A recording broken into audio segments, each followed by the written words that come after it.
In the United States, about 35 to 40% of first marriages will end in divorce. How many married couples do you know that have children? Each year, over 1 million children are affected by the divorce of their parents, and the suffering is having negative consequences on their lives. Divorce puts children in a place to experience pain and suffering. Children that go through a divorce are more likely to feel insecure, and they also have poor social skills because they are prone to becoming aggressive or having low self-esteem. Children often struggle to release the negative feelings that are associated with a painful time because when you're 9 years old, you don't understand how to let out all of these feelings, and you might not even know why you're feeling some of the feelings that you're feeling because you're 9, you aren't mature yet. So children tend to hold on to those feelings more. And the pent-up emotion can lead to further problems, which is going to be outlined later.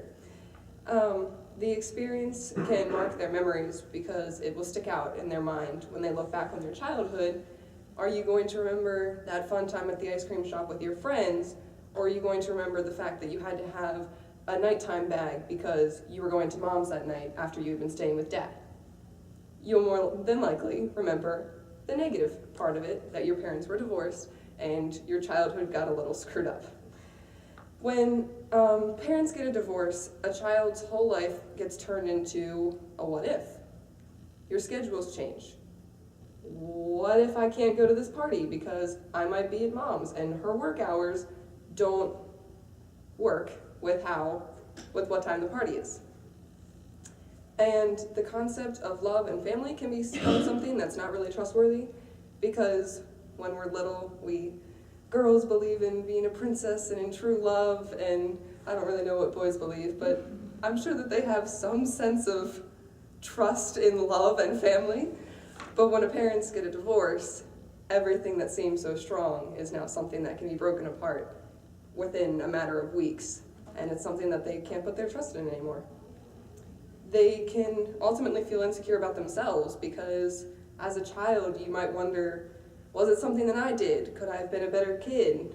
Would that have made my parents stay together? So it can make you have bad feelings about yourself.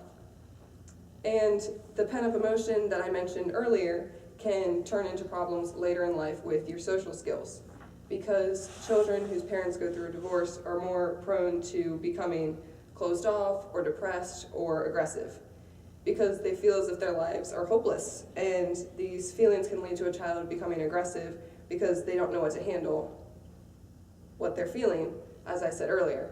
I have a friend whose parents got divorced, and for about 2 years after that, she was an emotional roller coaster.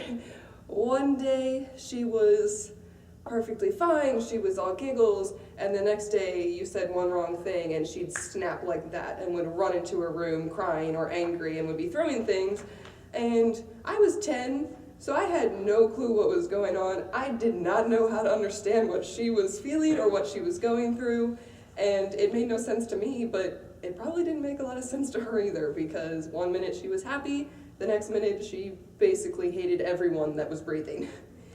So all of these issues, childhood pain and suffering, the insecurity, and the social skills can be problems that can escalate and can show themselves all throughout the child's life.